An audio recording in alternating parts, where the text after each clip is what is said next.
अस्सलाम वालेकुम नाज़रीन, मैं हूं आपकी होस्ट नाइला भट्टी और आप देख रहे हैं न्यूज़ वेब लाइव। शामिल करते हैं आज की अहम खबर।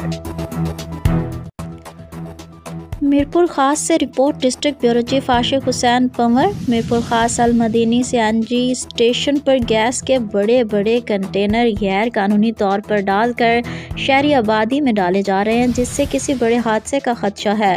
दूसरी जानिब गाड़ियों की लंबी कतारें लग गई हैं। हमेशा सीएनजी स्टेशन हैदराबाद रोड के एफसी में बड़े चौक पर सड़क को तंग करके आने वाली गाड़ियों के लिए परेशानी का बाइस है। अहले इलाका ने इस बारे में शिकायत की, इसके बावजूद सीएनजी स्टेशन इंतजामिया की तरफ से कोई कार्रवाई नहीं की गई।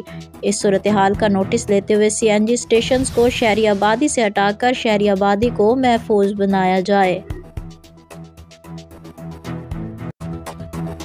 अब तक के लिए इतना ही। मज़ीद खबरों और अपडेट्स के लिए देखते रहें न्यूज़ वेब लाइव। हमारे चैनल को सब्सक्राइब कीजिए, लाइक कीजिए और बेल आइकन को प्रेस कीजिए ताकि नई आने वाली वीडियो आप तक जल्द पहुंच सके।